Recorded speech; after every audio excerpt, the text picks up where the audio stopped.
3 ಜನ ಗಂಡು ಮಕ್ಕಳು ಯಾವ ಗುಂಪಿಗೆ ಸೇರಿದವರು ಅಂತಂದ್ರ, ಒಬ್ಬರು ಧರ್ಮದ ಗುಂಪಿಗೆ ಸೇರಿರ್ತಕ್ಕಂಥವರು, ಒಬ್ಬರು ಸ್ವಾರ್ಥ ಗುಣದ ಗುಂಪಿಗೆ ಸೇರಿರ್ತಕ್ಕಂಥವರು, ಒಬ್ಬರು ನಿಸ್ವಾರ್ಥ ಗುಣದ ಗುಂಪಿಗೆ ಸೇರಿರ್ತಕ್ಕಂಥವರು. 3 ಪ್ರಕಾರದ ವರಗಳು. ಈ 3 ಪ್ರಕಾರದ ವರಗಳು ಏನು ಮಾಡಿದ್ರೆ ಅಂದ್ರೆ, ಒಂದ ಊರೊಳಗ ಒಬ್ಬ ಹೆಣ್ಣು ಮಗಳನ್ನ ನೋಡೋದಕ್ಕೆ ಒಂದೇ ದಿನ ಹೋಗ್ತಾರೆ. ಒಬ್ಬ ಹೆಣ್ಣು ಮಗಳನ್ನ 3 ಜನ ಧರ್ಮದ ಗುಂಪಿನ ಒಬ್ಬ ಮನುಷ್ಯ, ಸ್ವಾರ್ಥ ಗುಣದ ಒಬ್ಬ ಮನುಷ್ಯ, ನಿಸ್ವಾರ್ಥ ಗುಣದ ಒಬ್ಬ ಮನುಷ್ಯ ಒಂದೇ ದಿನ ಹೆಣ್ಣು ನೋಡಕ್ ಹೋಗ್ತಾರೆ. ಒಂದೇ ಮನೆಗೆ 3 ಜನ ಸೇರ್ಕೊಂಡು ಹೋದ್ರು. ಆದ್ರೆ ಹೆಣ್ಣು ಮಗಳು ಬಹಳ ಚಾಣಾಕ್ಷತನದ ಹೆಣ್ಣು ಮಗಳು. ಹೆಣ್ಣು ನೋಡೋದಕ್ಕೆ ಹೋದ್ರು 3 ಜನ ಆ ಹೆಣ್ಣು ಮಗಳು ಒಪ್ಕೊಳ್ತಾರೆ. 3 ಜನ ಆ ಹೆಣ್ಣು ಮಗಳನ್ನ ಒಪ್ಕೊಳ್ತಾರ. 3 ಜನರ ಮದುವೆ ಆಗ್ಬೇಕಂದ್ರೆ ಹೆಣ್ಣು ಮಗಳೇನು ಒಪ್ಕೊಂಡ ತಿಳ್ಕೊಂಡು ಆಗ್ಲಿಕ್ಕೆ ಆಗ್ತದೆ? ಸಾಧ್ಯ ಇಲ್ಲ. ಯಾವಾಗ ಈ 3 ಜನ ಹುಡುಗರು ಒಪ್ಪಿಕೊಂಡ್ರು, ಆ ಹುಡುಗಿ ಬಹಳ ಚಾಣಾಕ್ಷತನದ ಹೆಣ್ಣು ಹುಡುಗಿತ್ತು ಅಂತಾಳ. ಯಾವಾಗ 3 ಜನ ನನ್ನ ಒಪ್ಕೊಳ್ತೀನಿ, ಆದ್ರೆ ನನಗ 3 ತಿಂಗಳ ಸಮಯ ಬೇಕು. 3 ತಿಂಗಳ ಬಿಟ್ಟ ಬಳಿಕ ನಾನು ನಿಮಗೆ ಉತ್ತರವನ್ನ ಕೊಡ್ತೀನಿ. ಯಾವಾಗ 3 ತಿಂಗಳ ಬಿಟ್ಟ ಬಳಿಕ ನಾವು ಉತ್ತರವನ್ನು ಕೊಡ್ತೀನಿ ಅಂತ ಬಳಿಕ ಅದೇನದ ಕೆಲಸ ಅದ ಅಂದ್ರೆ ಅದು ಎಲ್ಲಿಗೆ ಬರ್ಬೇಕಿರೋರು ತಮ್ಮ ಮನೆಗಳಿಗೆ ಬರಬೇಕು. ಬರುತ್ತಾರೆ. 3 ತಿಂಗಳ ಕಾಲ ಆದ ಬಳಿಕ ಮತ್ತೇನ್ ಮಾಡುತ್ತಾರೆ ಇವರು?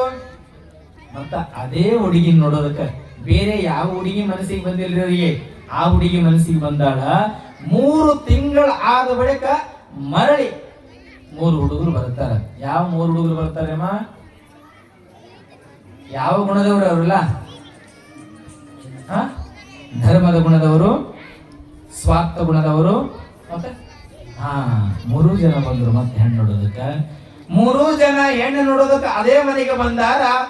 ಆ ಹುಡುಗಿ ತೀರಿ ಹೋಗ್ಯದೆ, ಆ ಹುಡುಗಿ ಸತ್ತು ಹೋಗ್ಯದೆ.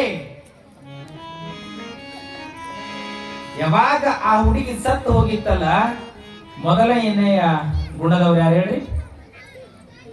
ಧರ್ಮದ ಗುಣದವ. ತಂದೆ ಮನೆಯೊಳಗ ದುಃಖದೊಳಗಿದ್ದಾನ. ಯಾವ ಜನ್ಮದ ತಪ್ಪಿಗಾಗಿ ಬೆಳೆದು ನಿಂತ ಮಗಳನ್ನ ಮದುವೆಯನ್ನ ಮಾಡಿಕೊಡಬೇಕೆಂದು ನಾನು ನನ್ನ ಮನಸ್ಸು ಹಂಬಲಿಸಿದೆ. ಆದರೆ ವಿಧಿವಶಾತ್ ಕರ್ಮ ಅಂತಕ್ಕಂಥದ್ದು ಯಾರನ್ನೂ ಬಿಟ್ಟಿಲ್ಲ. ಓ ತಂದೆ, ಮಗಳನ್ನ ಕೊಟ್ಟೆ, ಇಷ್ಟು ಬೇಗ ನನ್ನ ಮಗಳನ್ನ ಕರೆದುಕೊಂಡು ನನ್ನನ್ನ ದುಃಖಕ್ಕೆ ಈಡು ಮಾಡಿರುವೆ ಅಂತ ತಿಳ್ಕೊಂಡು ದುಃಖ ಮಾಡ್ಕೋಂತ ಕುಳಿತಿದ್ದ ತಂದೆ. ಇಲ್ಲಿ ಅವಾಗ ಧರ್ಮದ ಗುಣದ ವ್ಯಕ್ತಿ ಏನಿದ್ದ ಅಂತಂದ್ರ, ಆ ಮಗಳ ಸ್ಥಾನದೊಳಗೆ ನಿಂತುಕೊಂಡು ಏನ್ ಕೆಲಸ ಮಾಡಬೇಕಾಗಿತ್ತು, ಮಗಳು ತೀರಿ ಹೋಗಿದ್ರಲ್ಲ, ಮಗಳ ಸ್ಥಾನದಾಗ ನಿಂತುಕೊಂಡು ಆ ಮಾವನನ್ನ ಪ್ರೀತಿಯಿಂದ ಸೇವೆಯನ್ನ ಮಾಡುತ್ತಾ ಸಂತೋಷದಿಂದ ಅದರ ದುಃಖದ ಕಣ್ಣೀರುಗಳನ್ನ ಹೊರಿಸುತ್ತಾ ಆ ಮನೆಯೊಳಗೆ ಉಳ್ಕೊಂಡ. ಮಾವನ ಕಣ್ಣೀರ ಹೊರಿಸುತ್ತಾ ಅಲ್ಲಿ ಆ ಮನೆಯೊಳಗೆ ಉಳ್ಕೊಂಡ. ಒಂದಿಷ್ಟು ದುಃಖ ಮರೆಮಾಚಿದಂತಾಯಿತು. ಇನ್ನ ಎರಡನೇ ವ್ಯಕ್ತಿ, ಸ್ವಾರ್ಥ ಗುಣದ ವ್ಯಕ್ತಿ ಏನ್ ಮಾಡ್ತಾನಂದ್ರ, ಈ ಸತ್ತಿರುವಂತ ಹುಡುಗಿಯನ್ನ ನಾನು ಬದುಕಿಸಲೇಬೇಕು. ಅದಕ್ಕೇನು ಮಾಡ್ತಾನ ಸ್ವಾರ್ಥ ಗುಣದ ವ್ಯಕ್ತಿ? ಹಿಮಾಲಯಕ್ಕೆ ಹೋಗ್ತಾನ. ಹಿಮಾಲಯಕ್ಕೆ ಹೋಗಿ ತಪಸ್ಸನ್ನ ಆಚರಿಸಿ ಸಂಜೀವಿನಿಯ ಮಂತ್ರವನ್ನ ಪಡೆದುಕೊಂಡು ಸಿದ್ಧಿಯನ್ನ ಮಾಡಿಕೊಂಡು 3-4 ತಿಂಗಳ ಕಾಲ ಪಡೆದುಕೊಳ್ಳೋಣ ಅಂತ ತಿಳ್ಕೊಂಡು ಹಿಮಾಲಯಕ್ಕೆ ಹೋದ ಸ್ವಾರ್ಥ ಗುಣದ ಹುಡುಗ. ಇನ್ನ ನಿಸ್ವಾರ್ಥ ಗುಣದ ಹುಡುಗಿ ಇನ್ನೊಂದು ಗುಂಪಿಗೆ ಸೇರಿ ಹುಡುಗಿದ್ದಾನೆ. ನಿಸ್ವಾರ್ಥ ಸ್ವಭಾವದ ಗುಣದ ಹುಡುಗಿ ಏನು ಮಾಡ್ತಾನಂದ್ರ, ಈ ಹೆಣ್ಣು ಮಗಳೇನ ಸತ್ತು ಹೋಗಿದ್ಲ, ಆ ಹೆಣ್ಣು ಮಗಳ ಸಮಾಧಿಯ ಮುಂದೆ ಕುಳಿತುಕೊಂಡ ಧ್ಯಾನಕ್ಕೆ. ಆ ಹೆಣ್ಣು ಮಗಳ ಸಮಾಧಿಯ ಮುಂದೆ ಕುಳಿತುಕೊಂಡ ಧ್ಯಾನಕ್ಕ ಒಬ್ಬೊಬ್ಬರು ಒಂದೊಂದು ಕಾಯಕ ಒಂದೊಂದು ಕೆಲಸವನ್ನ ಮಾಡ್ಲಾಕತ್ತಿದ್ರು. ಇಲ್ಲಿ ಮೊದಲನೇ ಹುಡುಗಿಯಾರೇ ಧರ್ಮದ ಗುಣ, ತಂದೆ ಸೇವೆ ಮಾಡ್ಲಾಕತ್ತಿದ ಅಂದ್ರೆ ಮಾವನ ಸೇವೆ ಮಾಡ್ಲಾಕತ್ತಿದ.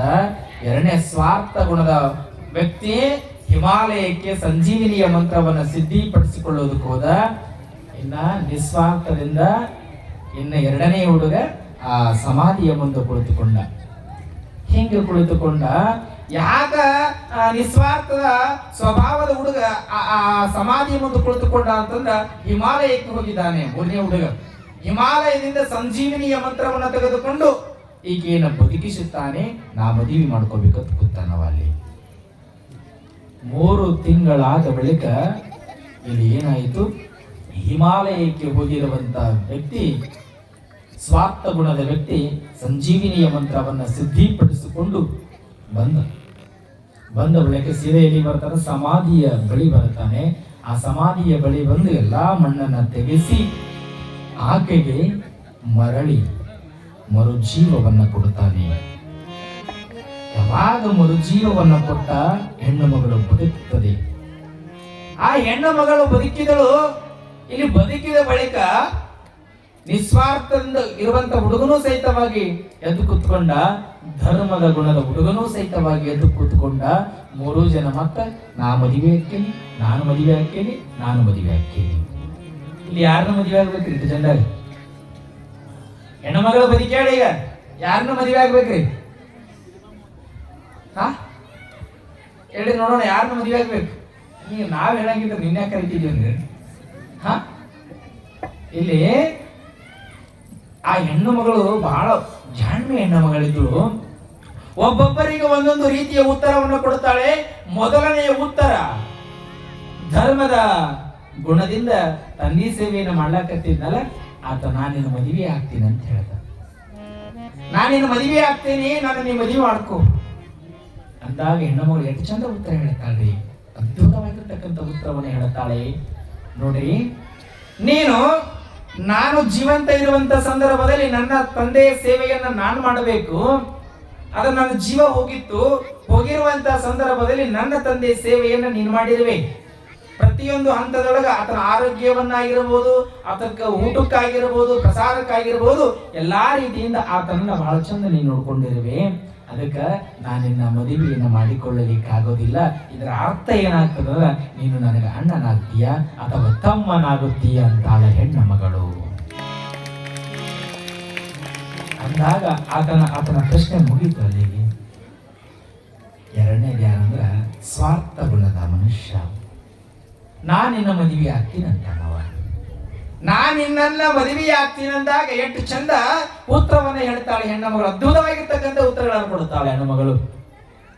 ಹೆಂಗ ನೋಡು, ಹಿಮಾಲಯಕ್ಕೆ ಹೋಗಿ ನನ್ನನ್ನ ಮದುವೆಯನ್ನ ಮಾಡಿಕೊಳ್ಳಬೇಕಂತ ತಿಳ್ಕೊಂಡು ಸಂಜೀವಿನಿಯ ಮಹಾಮಂತ್ರದಿಂದ ಸಿದ್ಧಿಯನ್ನ ಮಾಡಿಕೊಂಡು ನನಗೆ ಮರಳಿ ಜೀವವನ್ನ ನೀ ಕೊಟ್ಟಿರುವೆ. ಮರಳಿ ನನಗೆ ಜೀವನವನ್ನ ನೀ ಕೊಟ್ಟಿರುವೆ ಅಂದ ಬಳಿಕ ಮೊದಲನೇ ಜೀವ ನನಗೆ ತಂದೆ ಕೊಟ್ಟಾನ, ಎರಡನೆಯ ಜೀವ ನೀ ಕೊಟ್ಟಿ ಅಂದ ಬಳಿಕ ನೀನು ನನಗೆ ಎರಡನೆಯ ತಂದೆ ಅಂತಾಳ. ನೀನು ನನಗೆ ಎರಡನೆಯ ತಂದೆ ಅಂತಾಳ. ಏನ ಮೂರನೇದು ಯಾವ ಗುಣದವ? ನಿಸ್ವಾರ್ಥ ಗುಣದ ಸೇವೆ. ಅದಕ್ಕೆ ನಿಷ್ಕಾಮ ಭಕ್ತಿ ಅಂತ ನಾವು ಕರಿತೀವಿ. ಏನನ್ನು ಅಪೇಕ್ಷಿಸದೆ, ಏನನ್ನು ಬೇಡದೆ ನನ್ನ ಸಮಾಧಿಯ ಮುಂದೆ ಕುಳಿತುಕೊಂಡಾನ. ಅದಕ್ಕೆ ಆತನನ್ನ ನಾನು ಮದುವೆ ಆಗ್ತೇನೆ ಅಂತಾಳ ಹೆಣ್ಣು ಮಗಳು.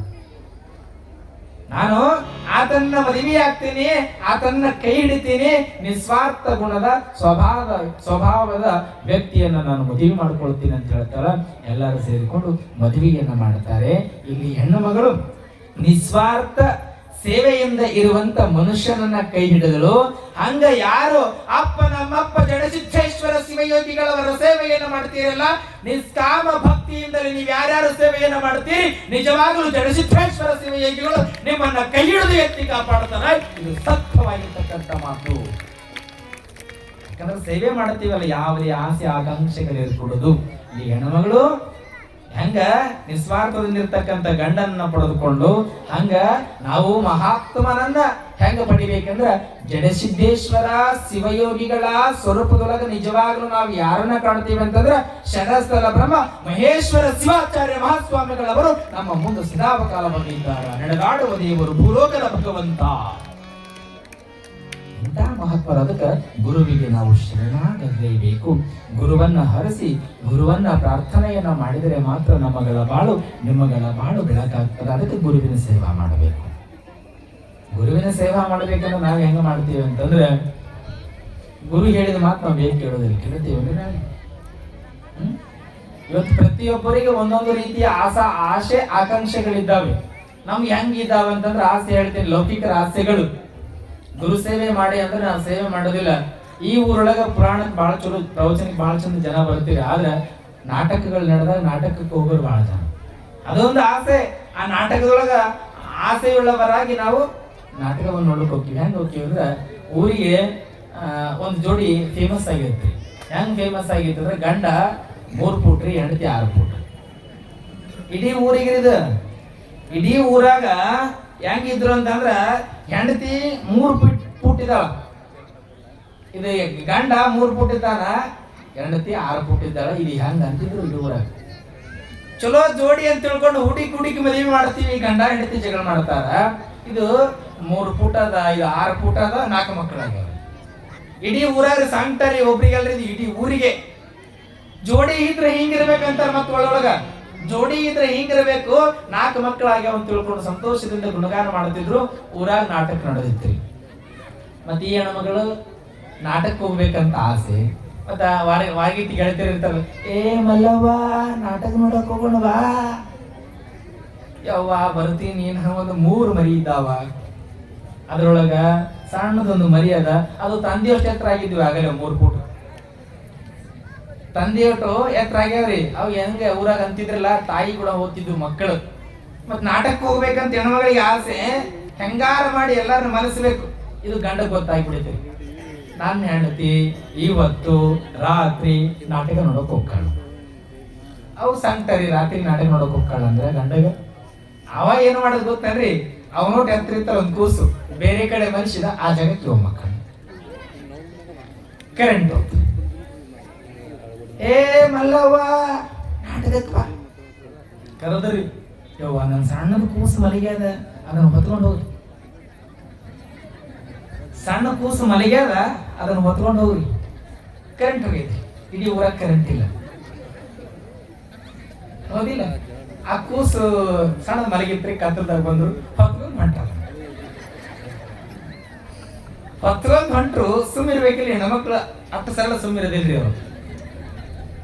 4 ಜನ ಮಾತಾಡ್ಕೋತ ಹೊಂಟ್ರು. ಯವ್ವ ಇದು ಗಂಡ ನೋಡಿದ್ರ 3 ಫೂಟ್ ಅದ, ಹೆಂಡತಿ ನೋಡಿದ್ರ 6 ಫೂಟ್ ಅದ, ಇವು ಮಕ್ಕಳು ನೋಡ್ರಿ ಚಲೋ ಮಕ್ಕಳು ಹುಟ್ಟ್ಯಾವ. ಇದು ಹೆಂಗ ಅಂತಿದ್ರು. ಮಾತಾಡ್ಕೋತ ನಾಟಕ ತನಕ ಹೋದ್ರು. ಸುಮ್ಮನೆ ಇರ್ಬೇಕಿಲ್ರಿ ಅವಾಗ. ಸುಮ್ಮನೆ ಇಲ್ಲೂ ನಾಟಕದಾಗ ಕೂತಿರು 4 ಜನ ಕುಂತ್ರು. ಇದು 4 ಜನ ತೊಡಿಮೆ ಹಾಕೊಂಡ್ರು. 4 ಜನ ರೀ ತೊಡಿಮೆ ಹಾಕೊಂಡ್ರಿ, ಅದನ್ನ ಹಾಕೊಂಡ್ರು. ಅವಾಗಾರ ಸುಮ್ಮನೆ ಇರ್ಬೇಕಿಲ್ಲ, ಕರೆಂಟ್ ಬಂದಿಲ್ರಿ ಇಲ್ಲಿ. ತಡಿ ಇದು ಹೆಂಗದ ಕೂಸ್ ನೋಡೋಣ ಅಂತ ತಿಳ್ಕೊಂಡು ಹಿಂಗೆಲ್ಲ ಸೊರಕತ್ತಿದ್ರು ನೋಡಿ. ಮೊಳು ಅಂತೂ ಕರೆಂಟ್ ದೊಡಲ್ಲತ್ತು ಮನೆ ಹೋಗ ಕೊಟ್ಟು ಹಂಗ ಮರವದ ಭಕ್ತರಲ್ಲಿ ಯಾವುದೇ ನಾಟಕವನ್ನ ನೋಡುವಂತ ಆಸೆ ಇಲ್ಲ. ಅಪ್ಪ ನಮ್ಮಪ್ಪ ಜಡಸಿದ್ದೇಶ್ವರ ಶಿವಯೋಗಿಗಳ ಮುಂದೆ ಮಹಾಪ್ರವಚನವನ್ನ ಆಲಿಸಿ ಜನ್ಮವನ್ನ ಸಾರ್ಥಕ ಪಡಿಸಿಕೊಳ್ಳೋಣ ಅನ್ನುವಂತ ಊರು ಇದು ಮರವ ಗ್ರಾಮದ ಭಕ್ತರಲ್ಲಿ ಅದ. ನಿಷ್ಕಾಮ ಭಕ್ತಿ ಅಂತ ಕರಿತೀವಿ ನಾವೆಲ್ಲ.